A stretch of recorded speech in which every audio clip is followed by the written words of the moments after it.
Life has been full of challenges and some small wins. Losing my parents when I was young hit me hard, like a pain that never truly goes away. But I was lucky when the elderly couple next door, the Parkers, took me in. They were the kindest people you could ever meet. They treated me more like their granddaughter than someone they were helping. We didn't have a lot of money, but we were rich in love, and that was all that mattered. Just as I was turning 19 and thinking about college, the Parkers died in a car accident. Suddenly, I was on my own again. They left me a small amount of money for school and their house in the suburbs. It was a warm, cozy home filled with memories, but it had too many reminders of the past for me. So, I sold it and bought a small apartment in the city, close to the college where I had enrolled to study financial management. It felt good to have a plan and be moving forward. The classes were tough but interesting, and I worked hard to learn everything I could about numbers and markets. After college, I got a decent job. My days were filled with work, and I was doing okay, but the nights felt different. Even though the city was full of people, it felt strangely lonely. That's when I met Peter at a friend's party. He was loud, funny, and didn't care who noticed. His energy was contagious, and we clicked from the moment he bumped into me and spilled my drink. "Hey, watch it." I snapped, more surprised than upset. "My bad. Let me make it up to you. What were you drinking?" Peter grinned without a hint of guilt. "Just beer," I said, trying not to smile too much. "2 beers coming right up," he shouted over the music, heading to the makeshift bar. That was Peter, simple, straightforward, and no drama. We spent the entire night talking about everything and nothing. We both loved old movies and hated sushi. Talking to him was easy, and by the time the party ended, I didn't want to say goodbye. 2 years later, he proposed. There were no grand gestures, just the two of us watching TV when he pulled a ring out of his pocket. "Marry me," he said, holding onto the ring tightly. I thought he might crush the ring. I laughed, not because it was funny, but because it was just so us. Perfectly imperfect. "Yes, of course, you big goof," I said. Getting married didn't change much at first. We were still the same people, just now officially tied together, which felt right. We settled into life in my small city apartment, still close to the busy streets, but now with someone to share the quiet moments. Life felt fuller, and for the first time in a long while, the nights didn't feel so lonely. Being married brought a sense of comfort, but life has a way of keeping you on your toes. Jack's parents, Mr. and Mrs. Scott, were wonderful people. They lived in a cozy suburban home and welcomed me into their family from the start. I could see where Jack got his easygoing nature. Their warmth was a balm for my heart, which still ached from losing my own family. "We're so happy you're part of our family now," Mrs. Scott would often say, squeezing my hand with such kindness that it was both comforting and a little overwhelming. "Thank you. I really appreciate how welcoming you've been," I would reply, feeling genuinely grateful. Visiting them became our weekend routine. Those days were filled with backyard barbecues and long chats over coffee. Life was good, simple, and honest. But then everything changed. Jack was called away for a long business trip. He would be gone for a whole year. It was a fantastic opportunity for his career, but the timing couldn't have been worse. Just after Jack left, Mr. and Mrs. Scott's health started to decline, and it happened fast. One day, Mrs. Scott called me, her voice filled with worry. "Laura, I hate to ask, but I could really use your help. Mr. Scott is not doing well," she said, her voice thick with emotion. Without thinking twice, I packed a bag and headed to the suburbs. Seeing Mr. and Mrs. Scott so frail shook me. Mr. Scott, who had always been strong and steady, now looked so small, connected to tubes and machines. I quickly settled into helping around the house, cooking, cleaning, and doing whatever needed to be done, while Mrs. Scott focused on caring for her husband. In the evenings, I would sit with them, reading aloud from Mr. Scott's favorite books. He would often close his eyes before I finished a chapter. "Thank you, Laura," he'd whisper on the good days, his voice just a shadow of what it used to be. "It's my pleasure, really," I'd say, gently squeezing his hand, trying to offer comfort in the little ways I could. One quiet afternoon, while I was chopping vegetables for dinner, Mrs. Scott sat down at the kitchen table. She looked older than usual, the weight of everything clearly wearing on her. "Laura, I don't know how to say this, but we're in a bit of a tough spot," she started, nervously wringing her hands. Mr. Scott had always been the one providing for their household, and with him in such poor health, Mrs. Scott was clearly stressed. I put down the knife, giving her my full attention. "We're struggling, honey. I hate to even ask, but would you consider renting out your apartment? It might help us get through this rough patch," she said, looking down, clearly embarrassed. I didn't hesitate for a second. "Of course, Mrs. Scott. I'll take care of it right away," I replied firmly, wanting to ease her burden as much as I could. The apartment rented out quickly, and every month, I made sure to send the rental money to Mrs. Scott, along with enough to cover groceries and bills. It wasn't easy. The commute to my job in the city was a nightmare, but I kept telling myself that family sticks together, no matter what. "You're a godsend, Laura," Mrs. Scott would say, her relief obvious every time I handed her the money. "It's what family does," I'd respond, though there were nights when I lay in the guest room, listening to the distant sounds of the city, feeling like the weight of the world was on my shoulders. Jack's phone calls were my lifeline. Even though the connection was often bad, hearing his voice kept me going. "How's it going, Joyce? Are you holding up okay?" His concern was always clear, even through the static of a long-distance call. "We're managing. Don't worry about us," I'd say, trying to sound cheerful, not wanting to add to his worries. Life at the Scott's house changed drastically when Lauren, Mrs. Scott's daughter from her first marriage, showed up out of the blue. The whole atmosphere shifted the moment she arrived. She had a presence that felt like a cold wind sneaking in under the door. I didn't know Lauren very well, but Jack had mentioned her a few times, and I had seen enough during her brief, tense visits to know that her relationship with Mr. and Mrs. Scott was strained. My days were already long, juggling work and caring for Mr. and Mrs. Scott. Mr. Scott was bedridden and getting worse, and Lauren's arrival only added more stress. She moved in like she owned the place, making herself at home without a second thought.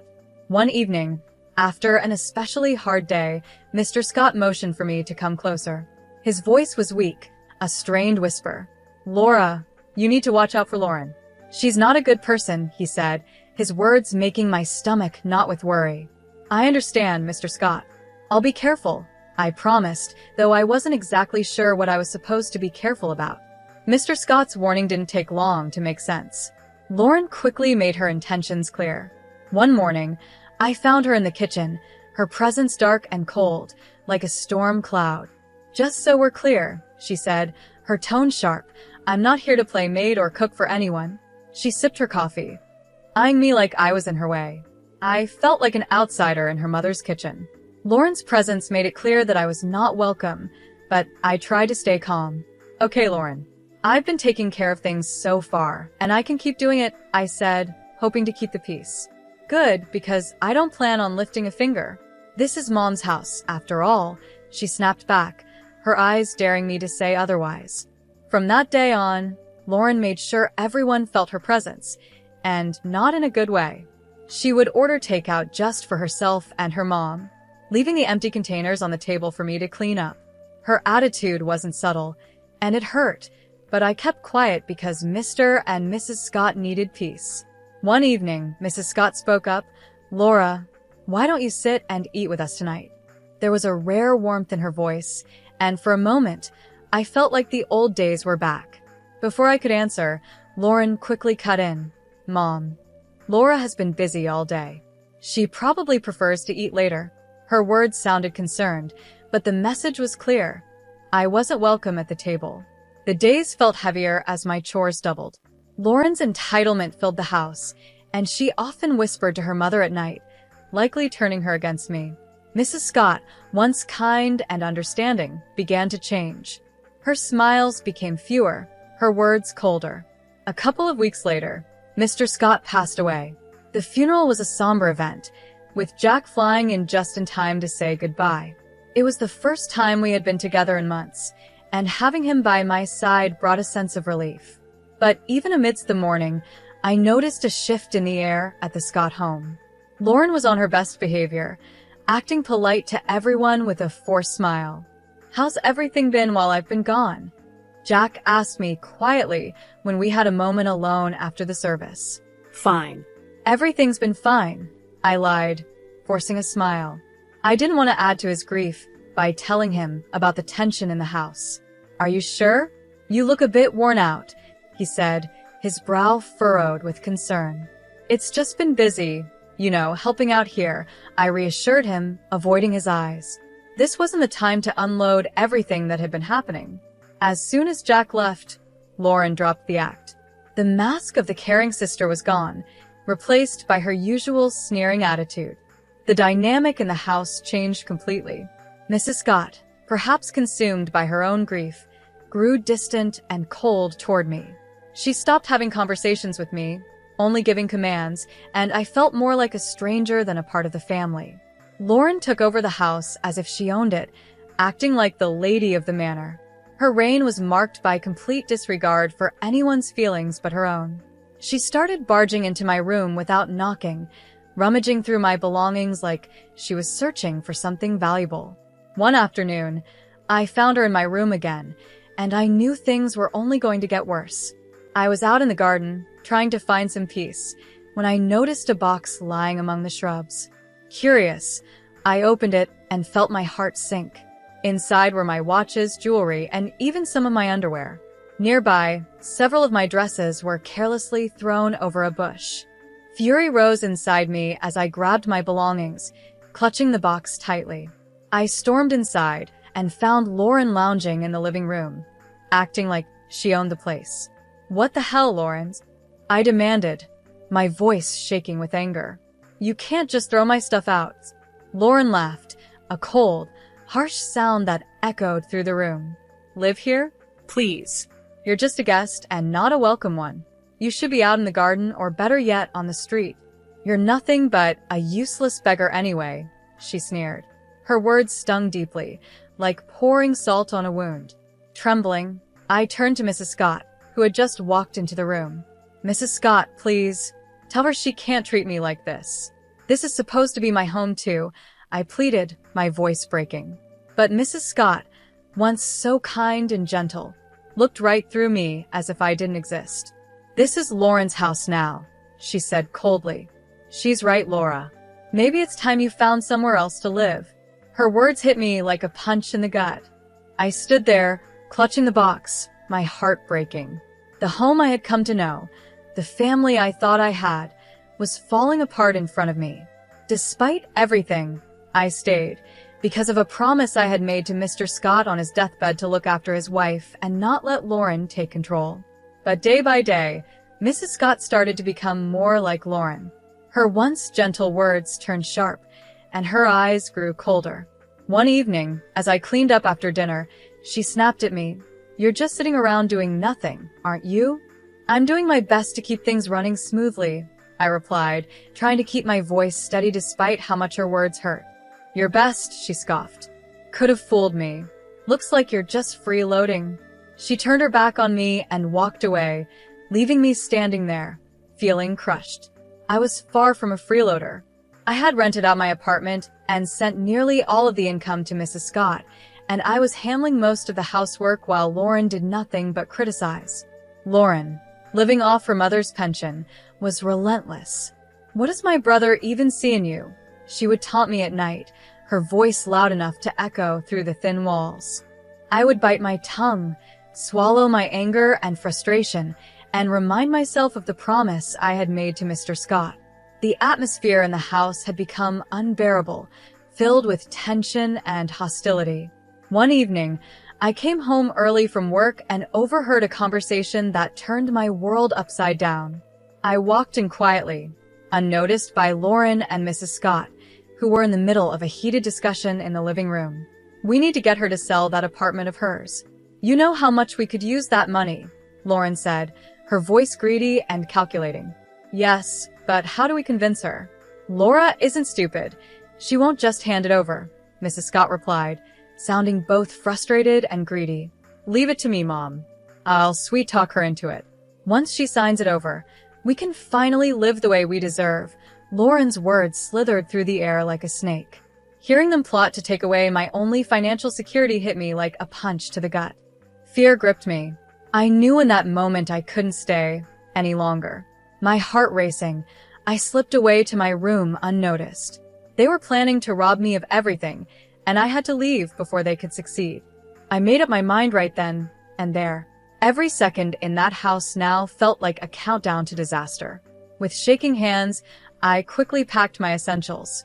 I didn't bother with goodbyes. They didn't deserve them. Slipping out the back door, I ordered a taxi to take me to the train station. As I sat on the train, doubts swirled in my mind. Would Jack understand? Would he take their side? The uncertainty was crushing, but the fear of what might happen if I stayed was worse. I stared out the window, watching the landscape blur by, a mix of fear and determination settling in my chest. When I arrived at Jack's place, his reaction was a mix of shock, relief, and concern. His eyes widened as he opened the door, seeing me standing there with a bag in hand, probably looking as frazzled as I felt. "Laura, what are you doing here? Is everything okay?" he asked, stepping aside to let me in. I hesitated for a moment, taking in the familiar and comforting sight of his temporary home. "No, Jack." "Everything's not okay. Not at all," I replied, my voice trembling. He led me to the couch, his face now full of worry. "Talk to me, babe. What happened?" he urged gently. I told him everything. I explained how things had gotten worse since Lauren came back, how the situation at home had become unbearable, and how they were plotting to manipulate me into selling my apartment. I hadn't wanted to worry him while he was away working, but now there was no hiding it. As I spoke, Jack's face grew darker with every word I said. As I finished speaking, Jack's fists were clenched, and his jaw was tight with anger. "Why didn't you tell me any of this before?" he asked, his voice full of both concern and frustration. "I didn't want to cause more trouble. I thought I could handle it," I admitted, feeling foolish now. "Laura, damn it. You shouldn't have to handle something like that on your own," he burst out, standing up and pacing the room. "I can't believe my mom and Lauren would treat you this way." He stopped and looked at me, his eyes intense. "I'm not letting anyone treat my wife like that. No way." Without hesitation, he grabbed his phone. My heart raced as I watched him dial his mother. The phone barely rang twice before she answered. I couldn't hear her side of the conversation, but the way Jack's shoulders tensed told me enough. "Mom, this has to stop. I know everything, and I won't tolerate it. If Lauren doesn't leave, and if you don't start treating Laura with respect, we're done. No more help, no more money, nothing." Jack's voice was firm, leaving no room for debate. There was a fiery exchange and then silence. Jack gripped the phone tightly before speaking again. "Fine. "If that's your choice, then you've made mine." He hung up and turned to me, his expression softening. "Looks like it's just us now, babe. But that's all we need," he said, pulling me into his arms. I leaned into him, feeling safe and supported. "Just us," I murmured, feeling the truth in his words. We were on our own now, but somehow that felt okay. Jack and I stayed up late, talking about everything.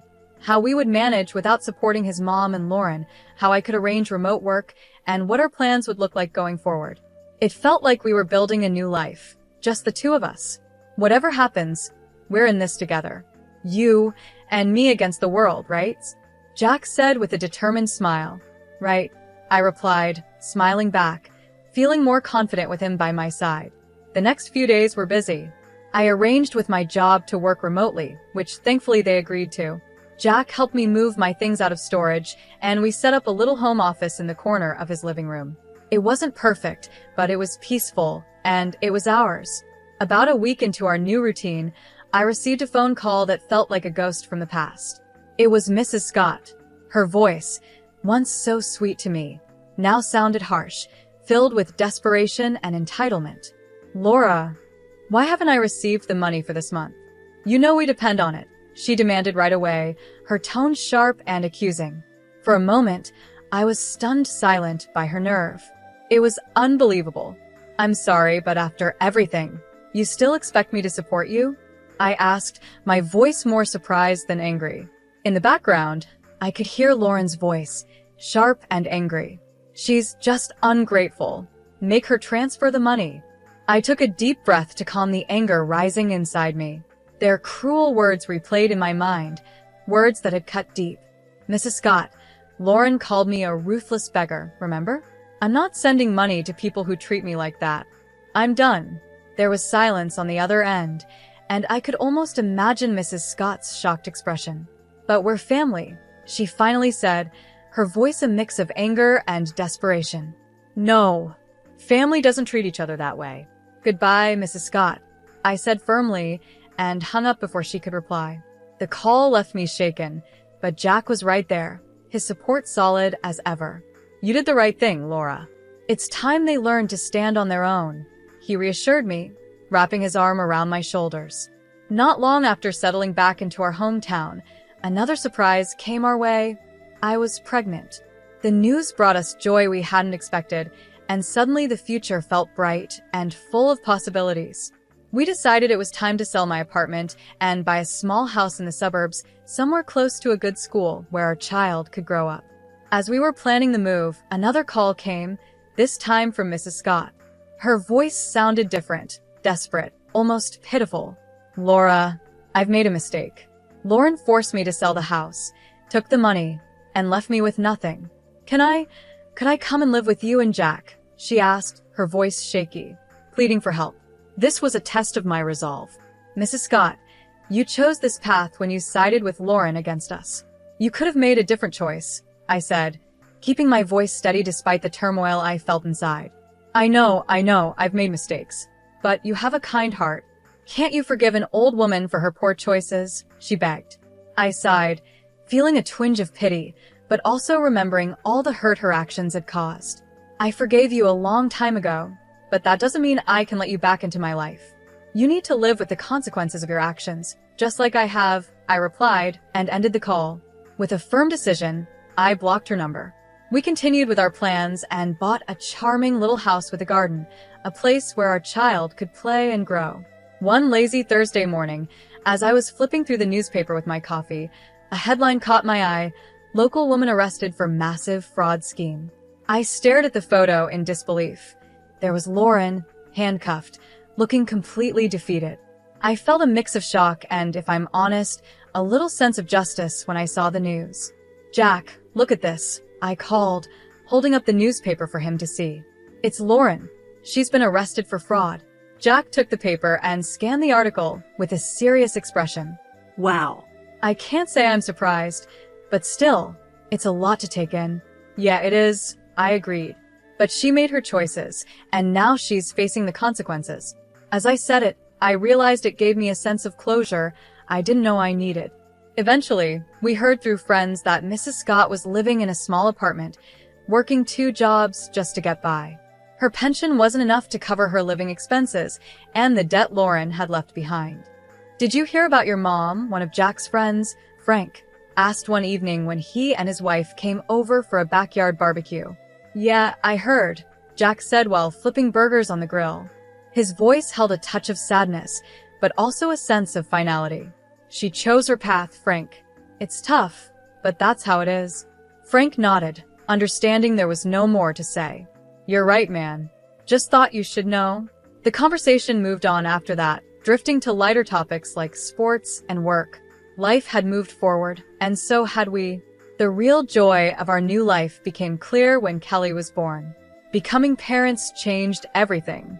It shifted our priorities, our dreams, and even healed some of the old wounds by filling them with new love. Can you believe she's ours? I whispered to Jack one night as we stood by Kelly's crib, watching her sleep peacefully. She's perfect, Laura. Just perfect, Jack murmured, his voice thick with emotion. We spent our days marveling at every little milestone Kelly reached, each smile, each giggle. She was our little miracle, and with her, the struggles of the past began to fade, making space for new, happier memories. Each day was simple, filled with small moments of joy that slowly created the beautiful story of our happy family life.